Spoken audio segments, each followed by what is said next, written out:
This week, Mimi Hernan joins us for our feature interview for this week's episode. Our technical segment is part 2 of our continuing series. Well, this will be the last part in the series. Staying secure at hacker conferences, which is always fun. We've got the next 10 items. There were 20 in total. We're going to do the 11 through 20 on this show, which should be fun. In the security news, advances in ad blocking. And those of you that have heard me on the show before know that I hate ads for a lot of reasons. Security, one of them.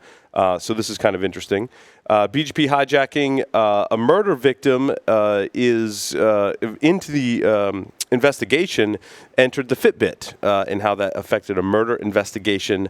The lack of security talent that is afflicting healthcare today, largely based on a talk that Josh Corman gave at Source yesterday, which I actually attended and actually participated in, which is kind of strange.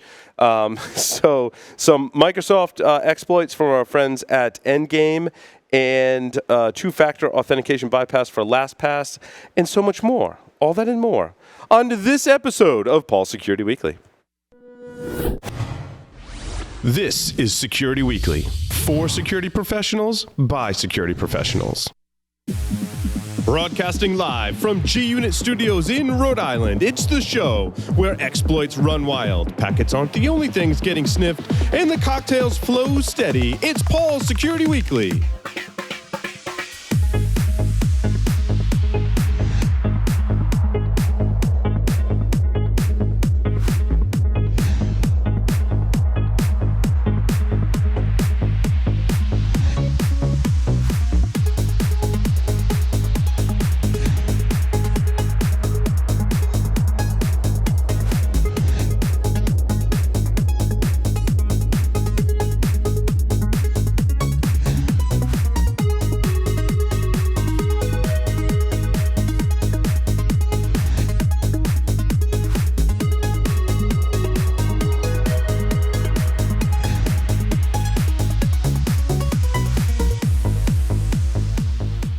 Brought to you by Onapsis is the leading provider of solutions to protect ERP systems from cyber attacks. Customers can secure their SAP and Oracle business-critical platforms from espionage, sabotage, and financial fraud risks. Visit them on the web at onapsis.com.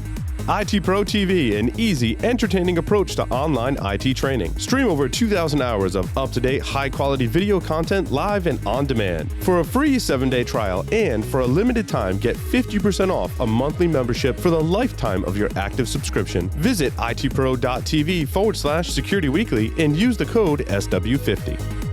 Logarithm's Netmon Freemium delivers real-time network visibility to quickly identify emerging threats in your IT environment. Netmon Freemium is a free commercial-grade network forensics and traffic analytics solution. You can use Netmon Freemium's powerful capabilities to search against all observed network traffic, identify abnormal traffic patterns and application usage, and quickly analyze full packet captures. Take the first step towards real-time network visibility. Visit logarithm.com/freemium to learn more and download it today.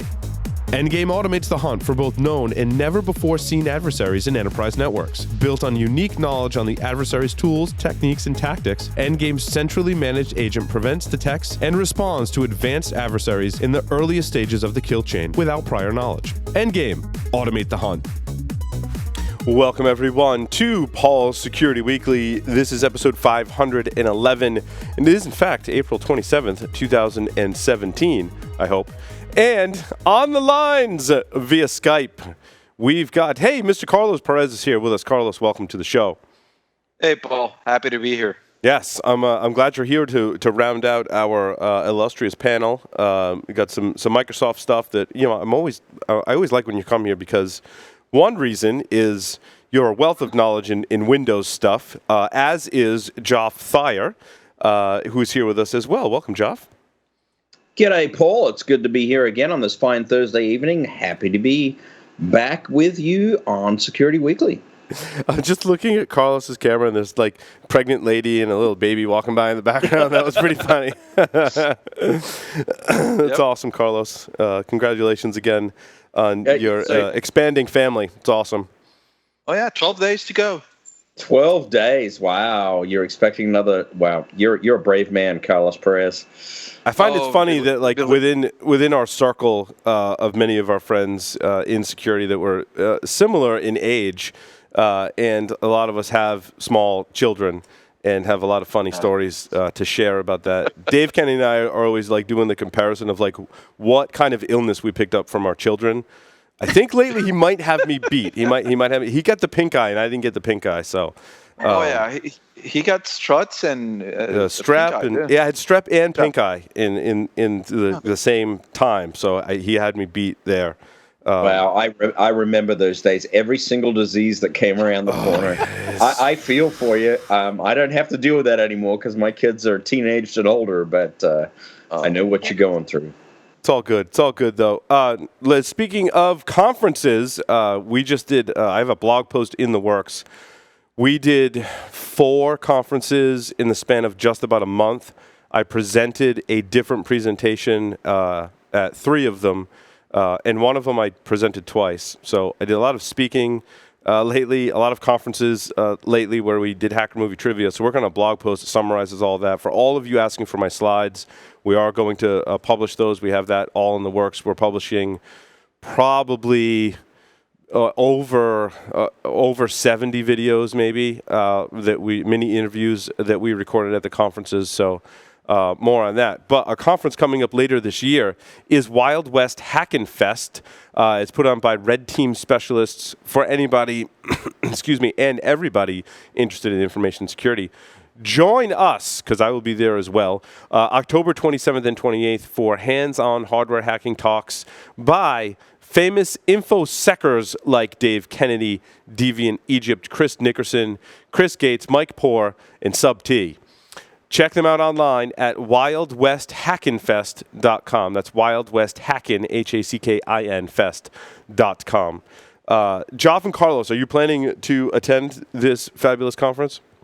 I absolutely am. I am so looking forward to Wild West Hacking Fest. I think it's going to be a fabulous experience, and we're just going to have such a great time.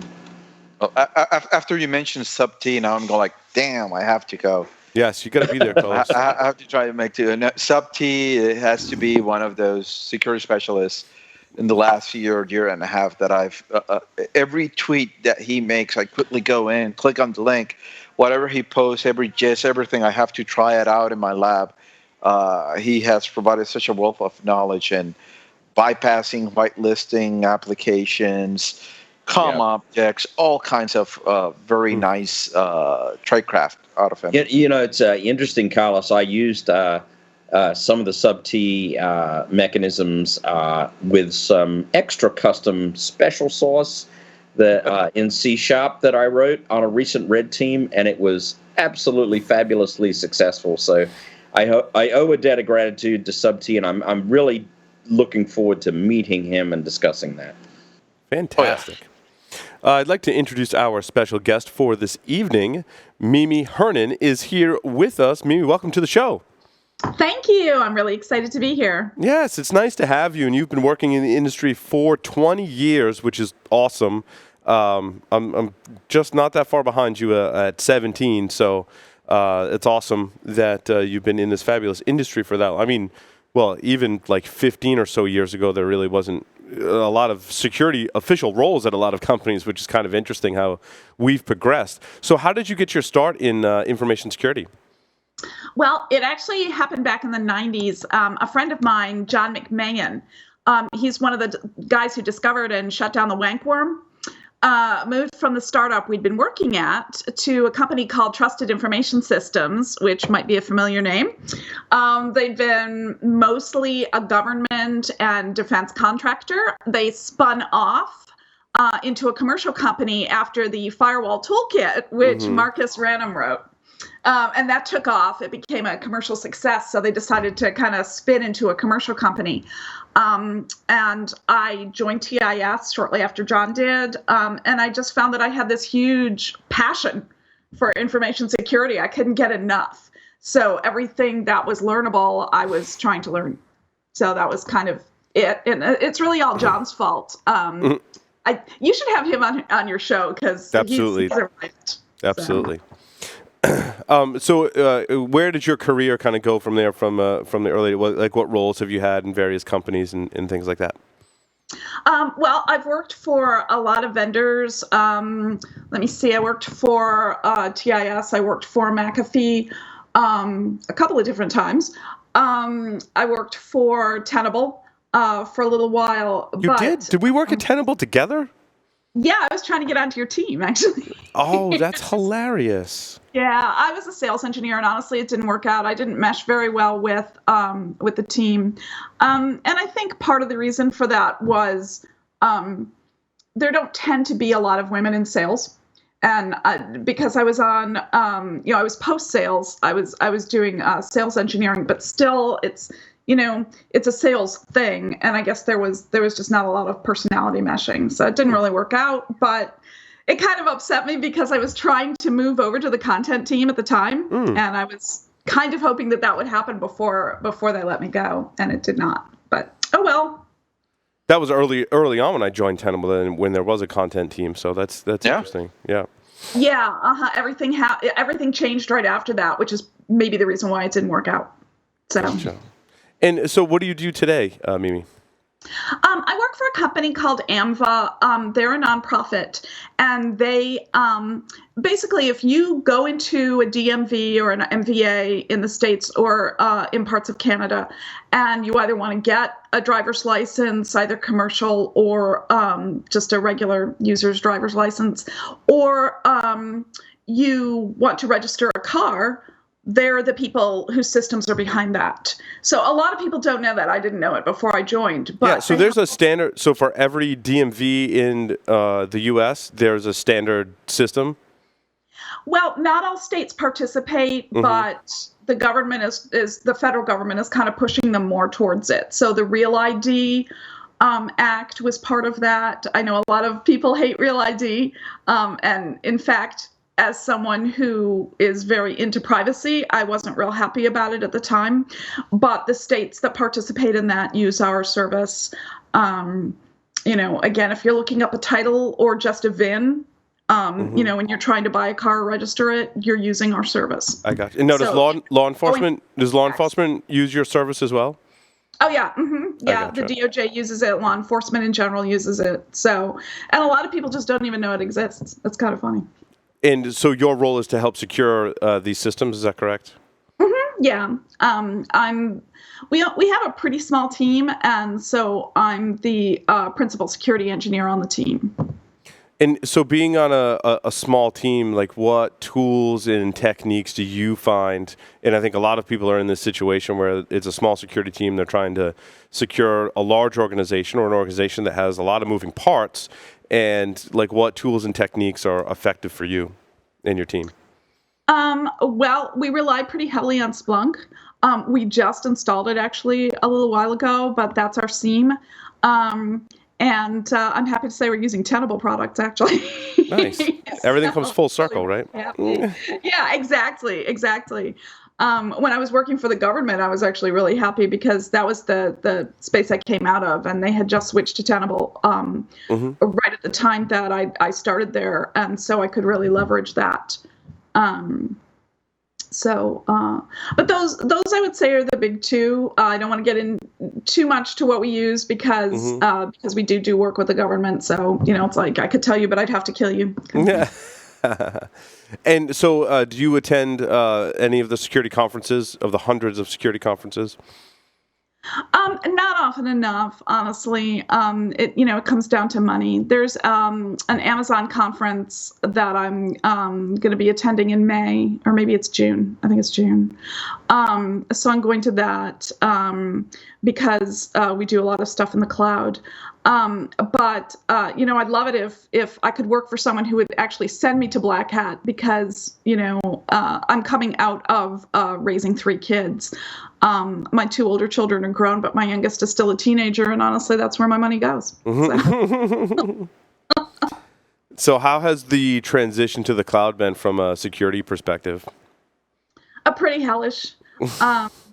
Just because there's not a lot of knowledge. Yeah.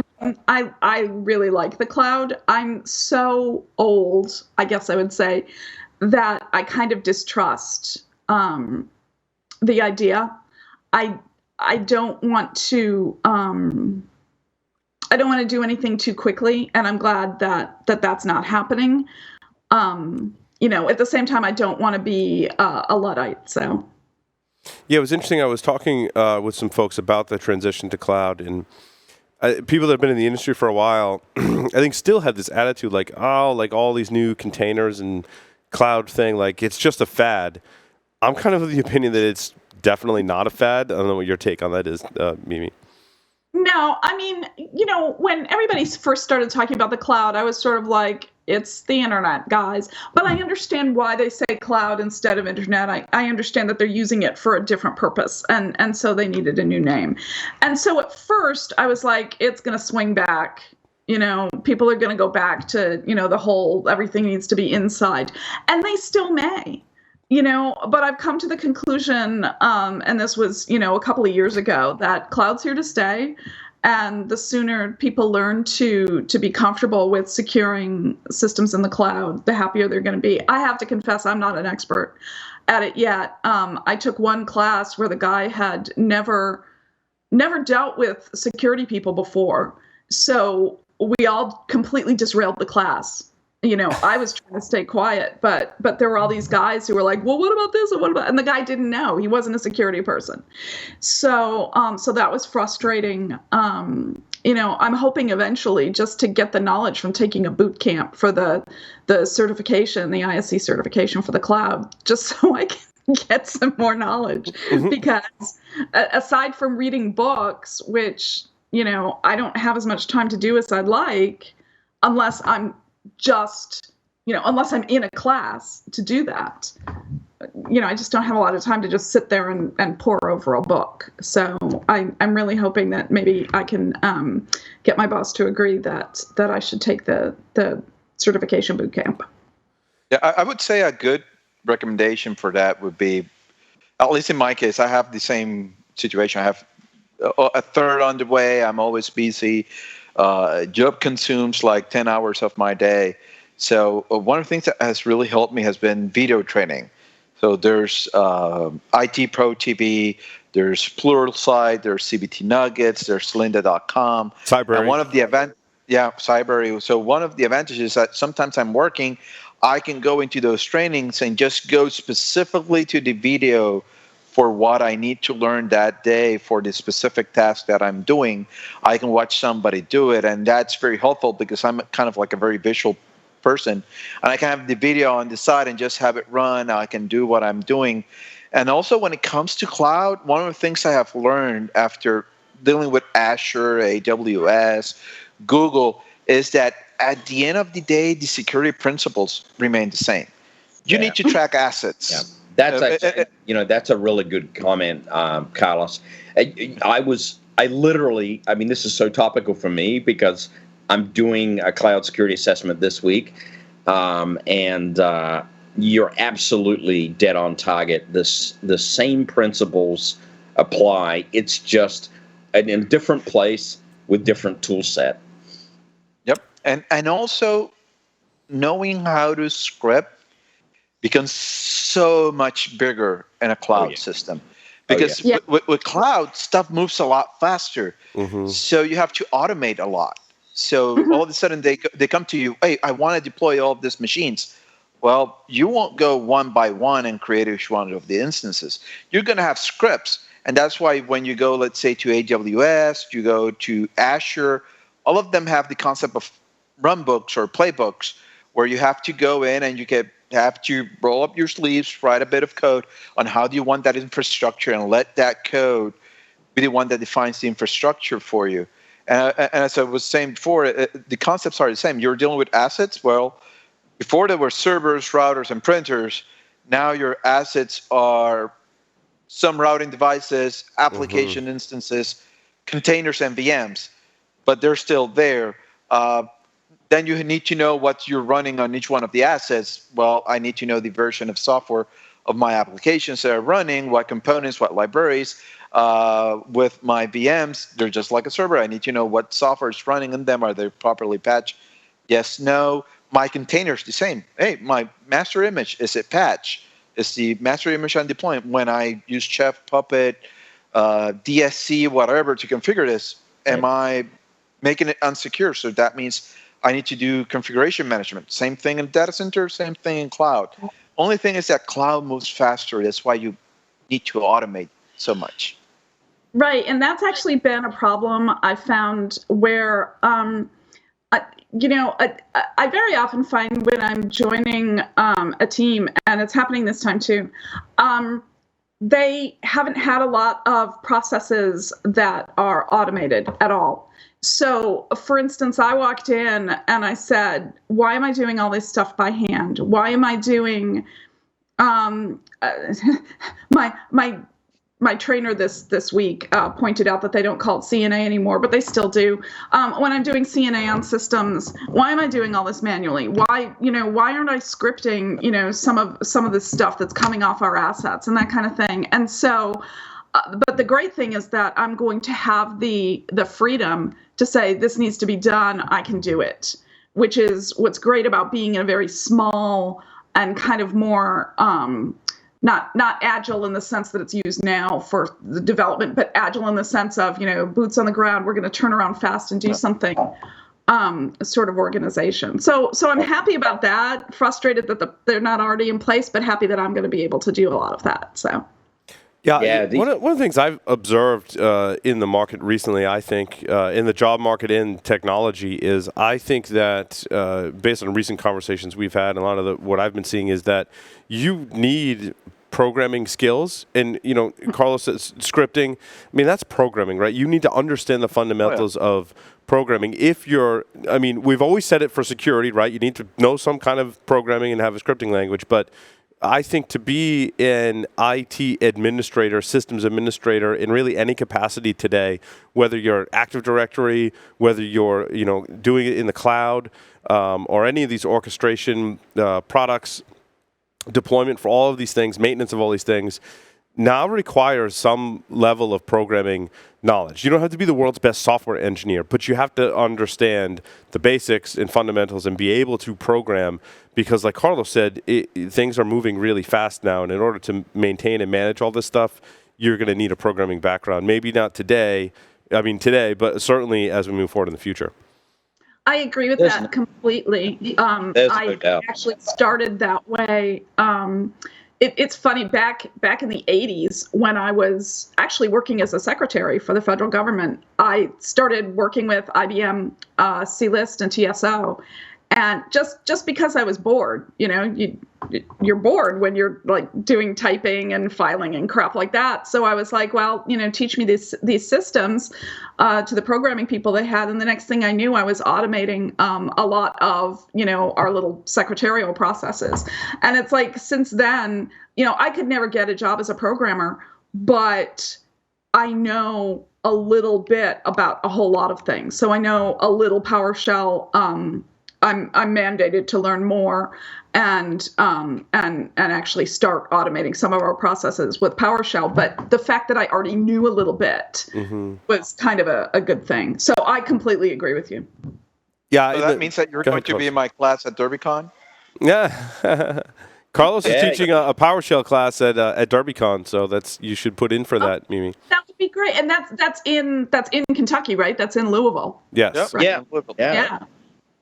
That's a consideration. Is that in around the Derby, or is it right before? That's right before Derby. So that's going to be Wednesday and Thursday. I think the 21, the 22nd, and then of September, and then the conference starts on Friday. Typically, what I do is I do a series of webcasts a month or two before, where I go through all of the basics of PowerShell and provide the students labs and videos and stuff. So that way, when they come to class, all of them are kind of like on the same book, on the same level.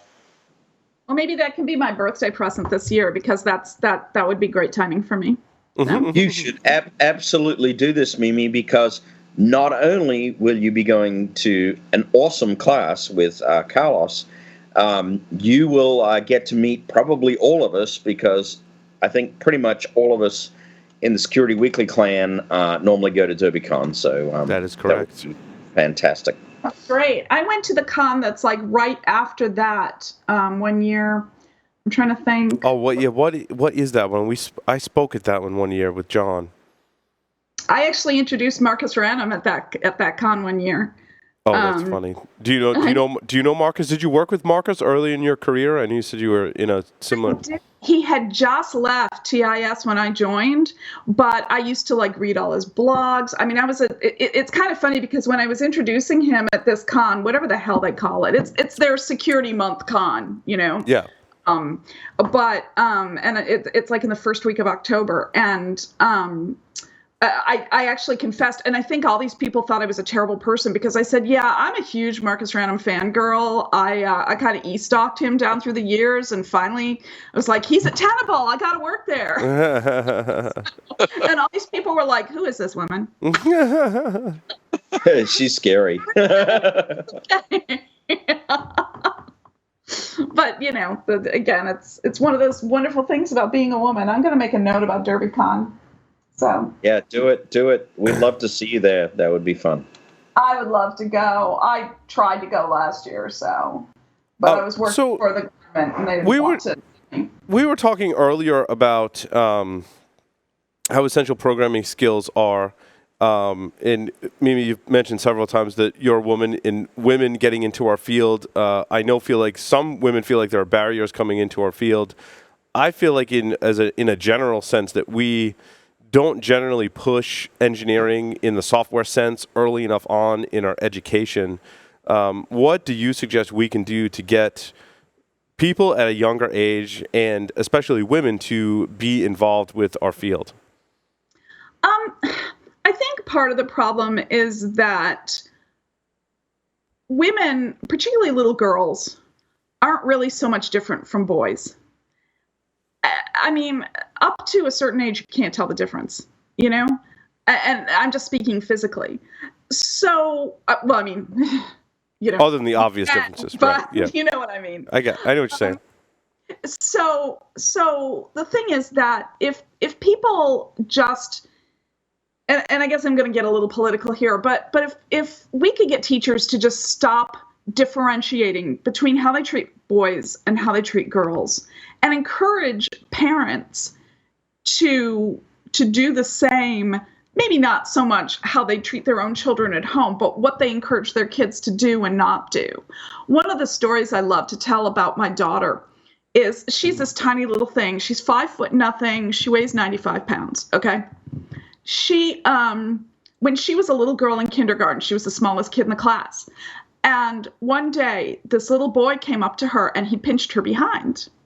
And the teacher was going to intervene. And the little boy thought, haha, you know, I'm this big man. And my daughter turned around and just said, women don't like that. You shouldn't do that to women. That is not how women like to be treated. And if you ever do that again, she had him backed up against the wall. And of course, a lot of this was my feminist training. Well, the thing is that kind of thing should never have been able to happen in a classroom. And in a classroom today, we're still seeing so much of, you know, teachers calling on the boys first, teachers pushing, you know, the boys towards math, but the girls towards, you know, something that's girlier. I can't even think maybe what, but, you know, drama or whatever. And where there are a lot of little boys who might want to take drama and a lot of little girls who might want to take, you know, shop or, you know, whatever they're offering. So I think there needs to be less gendered teaching. And right there, not even what they're teaching. You know, certainly they should be teaching coding at a very young language in the schools. But even if they're not doing that specific thing, you know, especially in schools that are like way out in the boonies or whatever, even if they're not doing that specific thing, if they're at least teaching girls to not think that they have to go in a certain direction just because they're girls. Yeah, no, I completely agree. And it's interesting having a lot of friends in the security industry and knowing many of them very well. The general sense that I get is regardless of the gender of their child, they don't push, you know, in either direction, but they make available to either gender all of the things that we know as security professionals. And I think a lot of that is what you're saying, Mimi, is the building aspect, right? It's not so much the arts, but engineering, software, or whatever is like a building thing.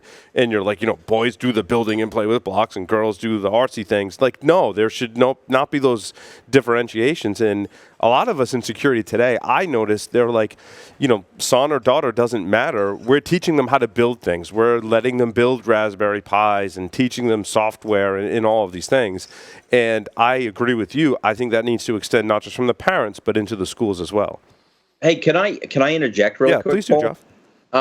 So one of the other things, and I would slightly disagree with Mimi on this, and that is, I'm not sure whether I may be taking your statement out of context, but I actually believe, having raised 2 children, one of each gender, that girls are so much more mature than boys at an earlier age, that if we didn't have gender bias in the teaching, we would see those girls who are interested actually excel in the information security and programming and computational sciences way sooner than we would see male children excel. And this is just sort of a biological fact of maturity and human growth.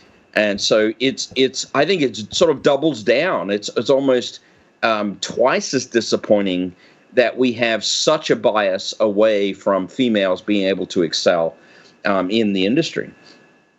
Well, right. And that's the thing. It's like, I think that if you were to point girls at technical or building subjects very early on, yeah, they would excel. And to some extent, they would even push the boys out. But then the boys would catch up. I mean, yeah, girls are more mature at an earlier age, but that evens out eventually. And I think that certainly. Girls right now, that extra chance, I think that would, I'm sorry, by the way, you might be hearing some noise here. I tried to turn on the AC in my house and it wasn't working out. So I turned on I put the window up. No worries. I'm dripping sweat here. I'm like, anyway, hold on. yeah, Along those lines, while we're on that topic, it's really hot in the studio. By the way, someone could crack a door as well.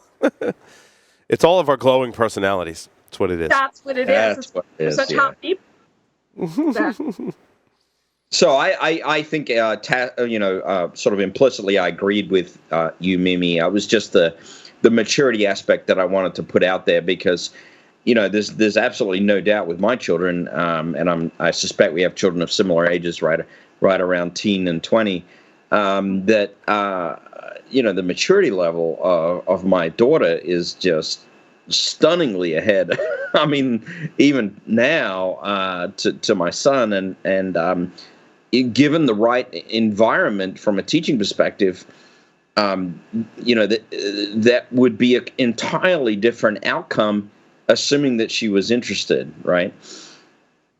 Yeah, well, that's the thing. I mean, I know that it never occurred to me until I was in my 20s that I could even pursue a technical type of profession. I mean, anything at all.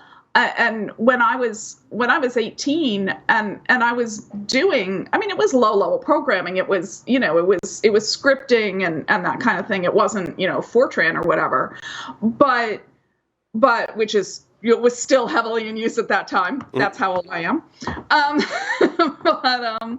But nobody was really encouraging me except for a couple of friends. But I mean, there was no, the establishment, teachers, even in college, whatever, that there was no encouragement. And I sometimes wonder that I'm where I am today, considering how little I was encouraged. So yeah, it's interesting, and I think it's kind of a challenge or a mission for all the listeners of this and viewers of this show. That like when, for example, my son did 2 or 3 different programming workshops, essentially, courses, and it was all boys in his class. And I know that, like I said, the friends that we have in security, the gender doesn't matter. If their child is interested in that stuff or they give them the option to take that class, it doesn't matter the gender. I think we need to encourage outside of our circle to, if there is a class like that, or you have the opportunity to encourage your children, regardless of gender, to do those kind of things, that you do. And I think that as time goes on, that will really help bridge the gap. So. Yeah, no, I agree. Yeah, I completely agree with that too, Paul. And I think this is actually a really, really good discussion. I think amongst the male population, there's probably a little bit of fear because of, if we encourage this, to be honest, those girls are way smarter and way more mature than we are at a young age. I'm fully aware and able to admit that, and it will definitely change the balance if we change our behaviors. Oh, but it so needs changing, I'll tell you, because even now, I mean, you'll hear about something like I forget what his name is, but the CEO of Uber, referring to his company as Boober. And what happened to that female programmer, Susan Fowler there? That was Uber's gotten into a lot of trouble, and that was just an abomination, and it's really sad. What but they're not an outlier, Paul. Yeah, no, you're right. So, and I'm not trying to get too heavily feminist, political, whatever, but it's part of my life every day. So. Yeah, and I think, encouraging diversity at all levels is really important. I'll go out on a limb somewhat and say I think it's really important to our field as well, because as security professionals, and not that we're all that different from a lot of other fields, but our field is in that category where we have a lot of different challenges, we have a lot of different problems to solve, and those problems change very rapidly over time and very quickly. As we were just talking about, the whole cloud thing, for example, and containerization, and having as much diversity, people of different backgrounds, people of all different types working together to solve those problems is of great benefit, right, to pushing the needle forward on what we're trying to accomplish in our field, and that's security, right? So I think it's really important to encourage diversity of all kinds in our field. Indeed. This is probably the least technical interview you've had in a while. No, that's fine. It certainly doesn't have to be technical. It's absolutely been a great discussion. Yeah, we're all about having good conversations. More questions, topics that you want to cover? Anyone? Carlos, Joff, Mimi? We're at a crossroads here, so you have the liberty to direct wherever we want to go. Well, Mimi, just moving away from sort of the political spectrum for a minute. In your current gig, what are the biggest technical challenges that you're facing that you can talk about, and how are you addressing those in general? I'd say probably keeping up with everything. I mean, obviously, security threats, the security atmosphere is changing constantly. And for instance, I'm in a class this week. I'm trying to get my ISSAP certification purely because I would like to make some more money. Mm-hmm. And I've at least you're honest. No, that's good. There's nothing wrong with that. Right? Yeah, fair comment, right? Yeah. I want to get the money for it. So I'm taking that class. It's a global knowledge class, and I'm finding I'm not learning anything, which is good. I didn't want to learn anything new, but at the same time, I also realized that a lot of the stuff that ISC squared teaches or tests on is 10-year-old technology. And because I was also spending a good deal of the last 10 years working for the federal government, they don't move very fast. They were still, for instance, on Vista in 2010. The DoD was specifically using Vista. Now, I don't know what all the government agencies were doing, but I was working with the military, specifically first DoD and then Coast Guard. And they're on the DoD network, so it's as if you were working with DoD. And when I went back and started working with the Coast Guard, they once more had just upgraded. They skipped XP. I guess they went right on to 7. And, yay for them, but Windows 7, holy cow, what were they thinking? the version of Tenable, of Security Center they were using was version 4, and version 5 had come out, a couple of years before. It's just the technology out there tends to be so old, but to make it worse, that's what I had to work on. And so no matter how much I tried to keep up with what's out there, there's only 24 hours in a day. When you're chronically ill, you spend a good deal of that sleeping.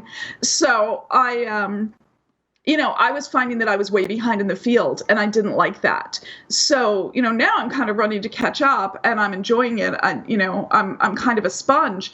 But at the same time, there's stuff I find that's out there, and I think any security professional has the same problem to some extent. There's always something new. There's always something difficult that you have to learn or to absorb.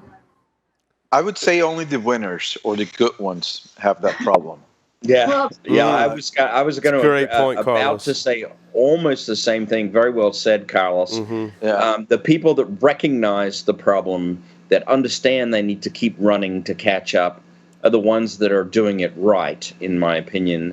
Those are the ones that understand that to be able to deliver a good service to their customers means to keep running, basically. Yeah. In fact, a good example, recently I was hired by the Marine Corps to do some training for some of their units.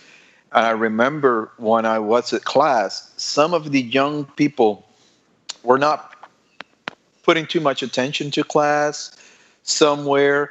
But when I look at the gunnery sergeants, those guys were on it, absorbing it. Carlos, do you have extra material? Then at the next day, these guys were coming in. Okay, I read what you gave me last night. Look at this example, what I'm working on. And these are the old guys. That's impressive. They were older than me, and the gunnies were coming in with scripts that I was like, damn, that's never thought of the problem that way. And it's that attitude, having that attitude of wanting more, wanting to perfect, wanting to bring your skills to a good level. And as you say, we get busy. In my case, it is I don't read that much. Most of the stuff that I do is actually audiobooks. And every morning when I go to the gym and I go into the elliptical, I put in the headsets, choose the book of that day, hit play, and I've been able just to go consume 80 hours of audiobooks in 1 month. Typically, just going through one audiobook after another and have my own collection. Other times what I'll do is have the Pluralsight app, and I'll download an entire class. And I know that I need to learn something about C. I haven't touched C in almost 10 years. So I had to download the entire fundamentals of C code, C programming. And right now, this last week, I've been putting it on the elliptical. And while I'm doing it at the elliptical, I'm watching the video there. So we have to also reinvent how we learn stuff. Carlos, I think that is such a true statement. It's almost like in this industry, you are constantly reinventing yourself. It's not. If you stay static, you will not be in this industry for long. That's Mimi, and my question for you, Mimi, is what are some of the things that you're doing to keep current with what's happening in security, in learning security today? Well, I end up reading a lot online. I am also watching videos to the extent I can. One of the things that really kind of I'd like to change about the structure of my job is just that every time I seem to start watching something, like when Carlos was talking before about, watching videos and stuff to learn, it's like I do attempt to do that, and then I'll have walk-ups, and people who don't understand that having the headphones in my ears means I can't actually hear them. I have to take the headphones out and stop what I'm doing. That's something I'll never understand, by the way. Why somebody doesn't get that the fact you have headphones on means you can't understand them. Yeah, it's kind of like the on-air thing on the radio station, right? Like when you have headphones on. Mimi, that maybe what you need to do is get an on-air sign and just post it on your desk or cubicle or whatever works, and maybe people will get it. You know what's interesting though? Those signs are actually really expensive, so it's a nice project to get a Raspberry Pi or an Arduino and make one yourself. I actually had a friend a coworker, an ex-coworker, that he actually had this wooden tokens made, and they had 5 minutes, and he only had a short amount of them, and he would give them out to the other coworkers, and he would say, if you see me on my desk working and you want to interrupt me, you have to give me one of this. If you don't have it, you have to wait until lunchtime or reschedule a meeting. So he started kind of like incentivizing them and trying to change the culture himself of not interrupting him when he was working on stuff, and trying to kind of, you would say, re-educate them, his coworkers, on how to behave. And he actually had those tokens. And if you ran out of tokens that week, you couldn't interrupt him. I would love to do something like that, but unfortunately, we're kind of oriented in a different direction. That if somebody walks up to our desk, they're our first priority until they feel they're satisfied. Ooh, so we're trying to get them not to walk up and to create tickets instead, but that's not happening. So yeah, anyway, it depends. It depends on your situation.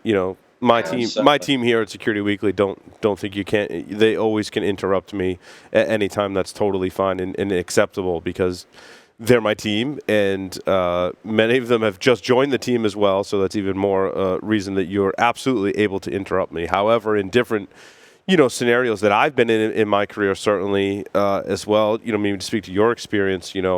When I was just getting into the field, I was instructed, like, don't not ask questions, but don't spend an entire day wasting your time on a problem that you could have gone and asked someone. Like, spend a reasonable amount of time. Like 30 minutes was like the rule. And like, if you went up to someone and asked a question, you haven't shown that you spent that 30 minutes trying to figure the problem out, like, you were in trouble, right? But if you had said, hey, look, I've spent like the past half an hour or even an hour like trying to figure this out and I got stuck, can you help me get unstuck? Then that was acceptable, so that you don't spend 3 or 4 or 5 hours on something that someone could have, provided you guidance with and gotten you the answer. So there's certainly a balance. Yeah, and one tip, Mimi, that I had to apply to myself. Typically, I do this podcast. I help with Init 6, which is a non-for-profit organization here in Puerto Rico, to teach other hackers. I run B-Sides Puerto Rico. I have my day job, and I've always had to kind of look at my planner and look at, I use OmniFocus to do my GTD of getting things done and doing my daily reviews of my stuff. And one of the things I had to learn is many times I'm going to have to wake up at 5 a.m., 6 a.m., because that's the only time I found that the kids are still sleeping for 1 more hour. My wife that's for a while, Carlos, until your baby's born, and then that changes. Yeah. Oh, yeah, I know. you know, for about a year. Yeah. Yeah. So that's the only time I look at my calendar, I look at everything, and I at least try to set up 1 hour a day where I can sit down, read something. And the other thing is something that I've been kind of enforcing in my classes is teaching students to keep a wiki. Just Media Wiki, X Wiki, whatever, that's a good OneNote, and keep a journal. Or keep your, I call them build a playbook. You build a playbook, and I give them an example, and I bring over some persistent technique where I explain the different technique. Then I have another section of the technique being done in Metasploit, another in Cobalt Strike, then another in VBScript, and another in Python with the same technique, and apply it and just explore that technique, document everything, and that process of documenting something you just learn kind of like ingrains it in. And at the same time, it gives something to the entire team that can be shared, and it's kind of like a shared knowledge among all of them. Yeah, I think Go ahead, Mimi. Go ahead. Oh, I'm sorry.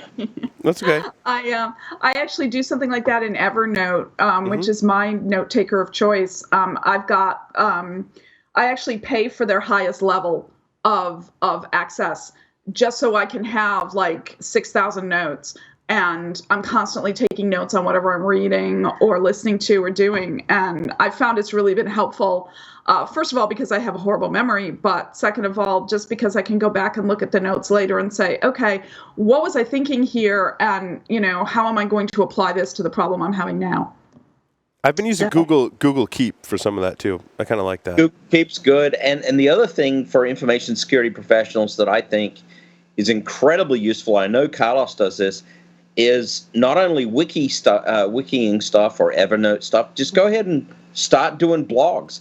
Blogs are a way to sort of dump your memory into a semi-permanent form. I mean, I've actually been known now to go back to prior blog posts to say, what was I thinking then? And it's still applicable. So that's also a very, very good way to do things. I haven't blogged in like almost 4 years now, and I need to get back into it. Yeah, Mimi, you were writing. You've done some writing in your career, correct? Yeah. Well, I was a guest blogger for a while with Crane's Cleveland Business and Great Lakes Computer. Both had me guest blogging. And then I also had my own blog that I would write in, and I was doing it more. I found when I was writing for professional publications, I would actually use my own blog more. But then that changed somewhere around the time that I moved back to DC.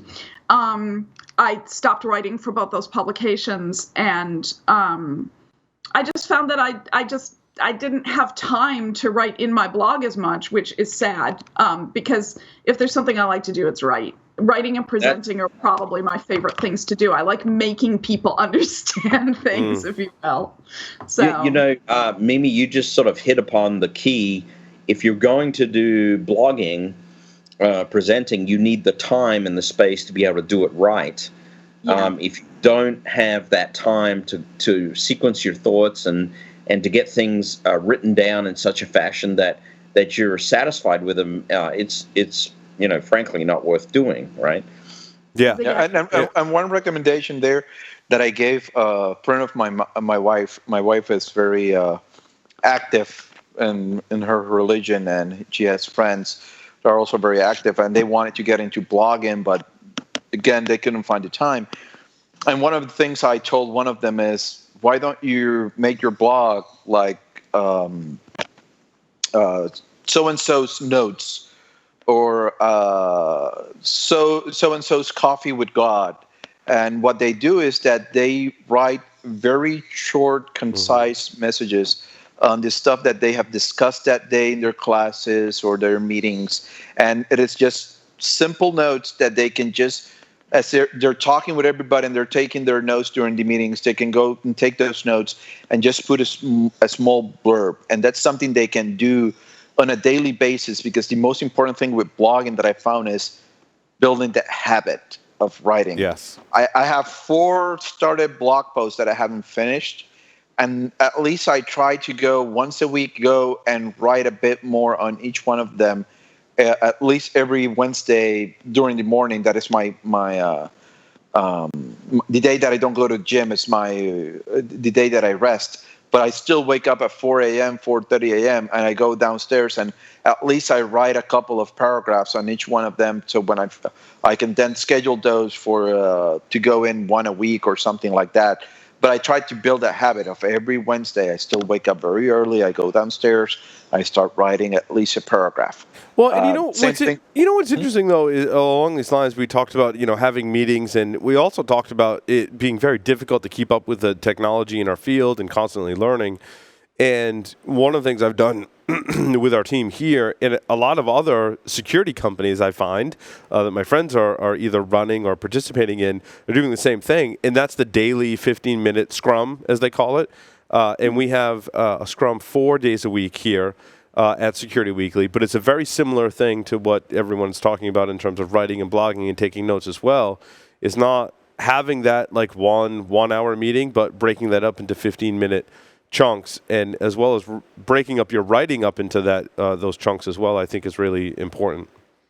Yeah, I think it's a good idea, because I'm writing constantly. It's just not all for publication, and probably I could transform some of that. Honestly, I'm going to take one of your people, Paul, had sent me a long list of questions, and I actually sat down and wrote out the answers to a good many of them, because nice. I tend to forget words Like I'll say the thing, the noun, the whatever, and I'm right there so with I was you. like, well, if I write down the answers to all these questions that they might ask me, then I won't forget what the words were. But now you have that to use in other content, and that's actually, those are questions that I developed over probably 6 or 8 months, right? And it's just general topics that we use in various different forms, sometimes in our mini interviews at conferences, or sometimes in our interviews on the show, or sometimes as a topic for another show. So it was like my way of kind of brainstorming and collecting high-level questions and topics for everyone. So I hope it's useful for you. It is. Can I actually ask you guys something? Sure. There was, and I don't want to pick on this guy. I actually kind of hope that he doesn't know that I'm on this interview and that he doesn't listen, because I don't want to embarrass him. But I was talking to somebody the other day, and we were talking about certifications because my organization is very into getting everybody training and certified in whatever they want to be certified in. And of course, as I mentioned, I'm taking the ISSAP class right now. I'm going to take that test as soon as I can, and then, as I say, I hope I'll be worth more. But what he said to me, and this is a guy who's been working in our department for a year, and he said to me, "Well, I'm going to take this certification and that certification and that certification." Like he named about 4 or 5 different certifications, and he said, "In 5 years, I'm going to be the cybersecurity SME." And I said, "Really?" Really? That's ambitious. First year now, and I've never considered. I mean, if somebody said, "Are you a SME in cybersecurity?" If they said that, they'd probably be somebody who works for the government. So I'd say yes. But if one of you guys were to say to me, "Mimi, do you consider yourself an information security expert?" I would say, "Dear God, no. I'm going to be learning until the day I die." And so I laughed, and I was like, in 5 years from when you start, you want to be an absolute expert on security. That's what you're telling me. Yeah. Yeah. So, you're but my certs. Yeah. Well, you got to separate certification from training, and my take on certification has always been that early on in your career, I think, to kind of get your foot in the door, and if it helps you as a person focus, certainly I fall in that category. When I did my early on SANS certifications and training, it helped me focus. It helped me have some goals, right? Like, I want to learn more about TCP/IP and intrusion detection, so therefore I'm going to take this training and get that certification because it's going to help me focus. And I think that's totally fine. And I think some organizations, and many, look for a certification, and that's fine, and it's one measure. I think early on in your career, it can be really helpful, whether you got a degree in it or whether you're working in the field or in IT in general and you want to specialize in security. Getting a certification, going through a training program, and then getting a certification is a good thing. I think after early on in your career, it's really debatable, like, how much that helps you become more of an expert. I think after the initial stages, it's more experience, and not work experience, but experience in whatever you're doing in security. And that can be most certainly even better a research project that you're taking on by yourself. That can be an open source project. That can be one you're helping out with, or one that you're like, "Hey, I wrote this tool," or whatever, like, and that was my research project.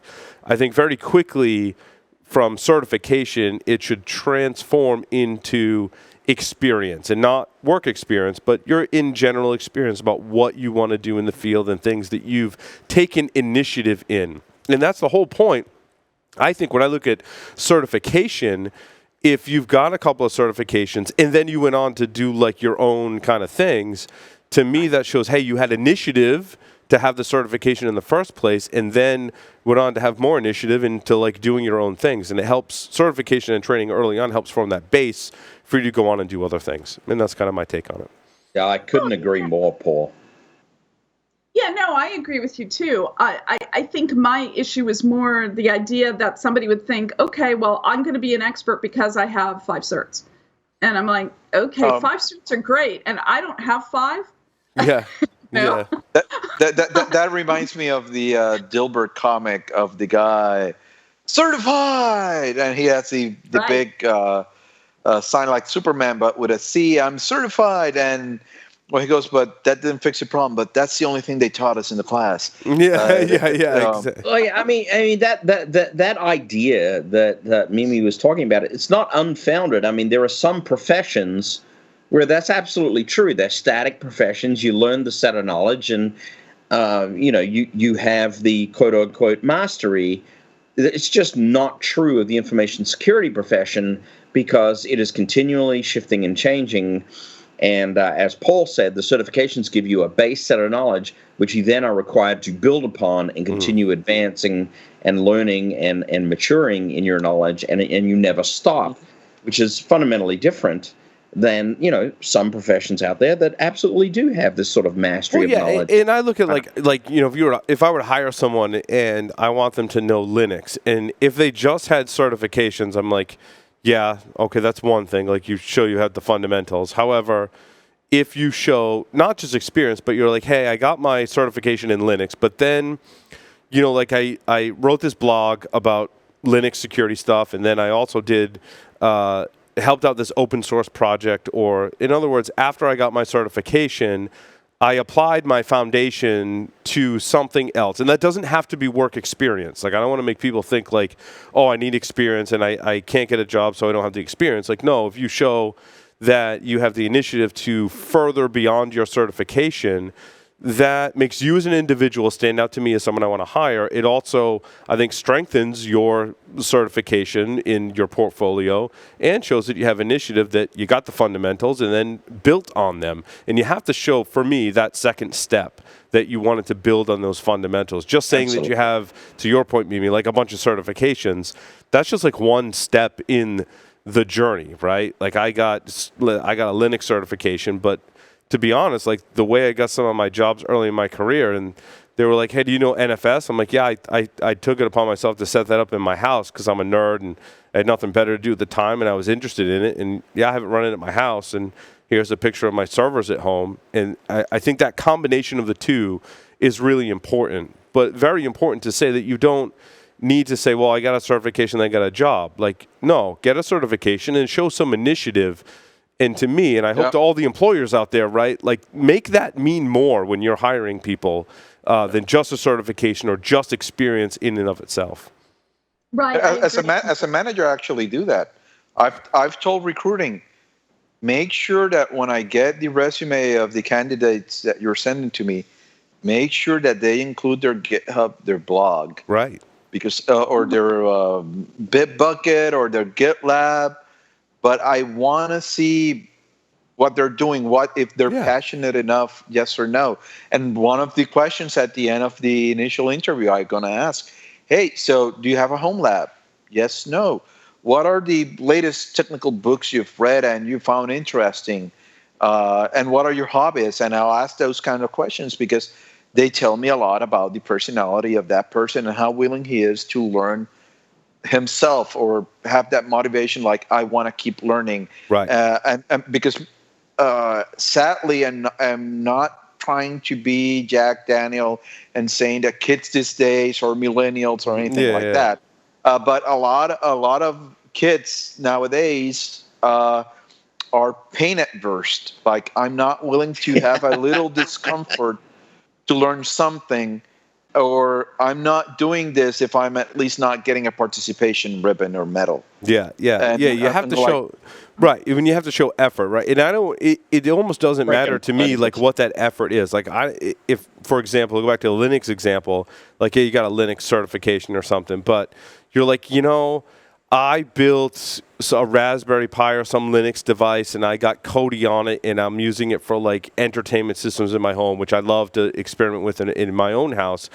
I'm like, dude, that's awesome. Like, I don't care what it is, right? Like, Mark, one of our employees here, I bought everyone a Raspberry Pi, and he's like, well, I set up, like, a webcam at my house to, like, because someone tried to break into my car. So I'm like, that's awesome. Like, it doesn't matter what the use case is. The fact that you're using your skills for whatever in that area is just awesome. So yeah, I mean, to show initiative, to show completion of something, to actually, leverage the skills you got. Yeah, absolutely. And Carlos, I love what you do. as a manager, I know that I would never have been able to work for you. Oh, that's not No, true. I've seen your code. You have good code. Don't worry. Yeah, love you, man. It's all right, Code. Love you, Jeff. So, Mimi, are you ready to play 5 questions with Security Weekly? I am actually very ready because I knew you were going to ask me these, so I thought about them in advance. It's not so much a secret. So, 3 words to describe yourself. Short, cute, and loud. If you were a serial killer, what would be your weapon of choice? My mind. If you wrote a book about yourself, what would the title be? Why is it Monday again? In the popular game of Ask Grabby Grabby, do you prefer to go first or second? Always first, but I'll go second if I get a chance, too. Choose 2 celebrities to be your parents. Robert Heinlein and Helen Mirren. I think they cancel each other out a little bit. Very nice. Very nice. That's awesome. I like that you were prepared for that, too. That was awesome. That was the fastest I've ever seen. That was great. That was great. You know that looking through the photos in my laptop, I actually saw a picture of Mimi on my first Tenable Christmas party. Oh, yeah. Wow, that was like 50 pounds ago. Was that? Hold on. Was that on a boat? Was it? Yep. That was the boat. It was a boat. I'm on the boat. Yes. Yep. Oh, that's fabulous. We talked on the boat. We did. We talked on the boat. I was probably drunk and smoking a cigar in the back of the boat. I was tremendously drunk. I was so drunk that I hit on the cute little marketing. She was the head of marketing at the time, Dolly. Yes, Dolly. Dolly's awesome. I hit on her. I think you were dancing. The picture I have, you were dancing on the dance floor with her. She was blonde, right? Yes, Dolly was blonde. Yeah, Dolly is blonde. I think still blonde to this day, and Dolly's awesome. As is her husband, Dave. Yeah, they're great people. Yeah, I really missed that whole crowd. I still talk about Tenable constantly as probably one of my favorite places to work, and it's pretty funny because I was there for less than a year. But I'll tell you, if they reached out their hand, like Sauron or whatever, and said, come be my slave, I would completely do it. So. Oh my goodness! I am still friends with a lot of people at Tenable and who are at Tenable as well. So it's very, very awesome people to be in touch with. In fact, one of them was supposed to call me and didn't. So hopefully I'll talk with him tomorrow. But fantastic community around Tenable. So Mimi, thank you very much for appearing on Paul's Security Weekly. With that, we're going to take a short break. Come back and talk about staying secure at hacker conferences. So stay tuned. Don't go anywhere.